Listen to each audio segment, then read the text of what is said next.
Hi అండి. అందరూ ఎలా ఉన్నారు? ఈరోజు వచ్చేసి దెబ్బ రొట్టెనైతే చేద్దామండి. దీన్నే మినప రొట్టె అని కూడా అంటారు. ఇదైతే హెల్త్‌కి చాలా మంచిదండి.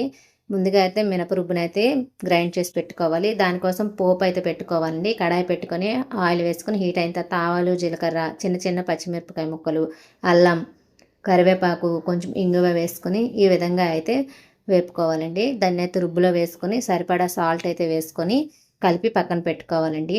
తర్వాత ప్యాన్ పెట్టుకొని దాంట్లో కొంచెం ఆయిల్ ఎక్కువే పడుతుంది. ఆయిల్ వేసుకొని చుట్టూ స్ప్రెడ్ చేసుకొని రుబ్బునంతా కూడా మినపపిండి రుబ్బునంతా కూడా ఇందులో వేసుకొని ఇలా అయితే 15 మినిట్స్ మూత పెట్టుకొని చూసుకున్నట్టుగా అయితే ఇలా ఎర్రగా కాలుతుందండి. తర్వాత ఇంకో వైపు టర్న్ చేసుకొని 5 మినిట్స్ కాలనిచ్చినట్టుగా అయితే ఈ విధంగా అయితే వస్తుంది. దీన్నైతే ప్లేట్లోకి తీసుకొని పక్కన పెట్టుకోవాలండి.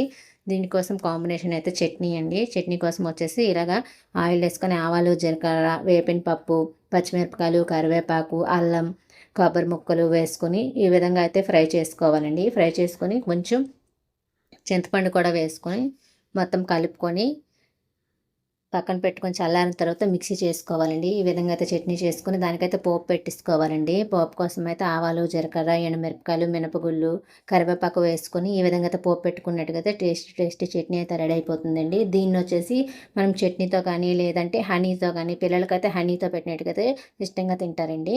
ఇదైతే హెల్త్‌కి చాలా మంచిది. ఈ వీడియో కనుక మీకు నచ్చినట్లయితే లైక్ చేసి, షేర్ చేసి, సబ్స్క్రైబ్ చేయండి.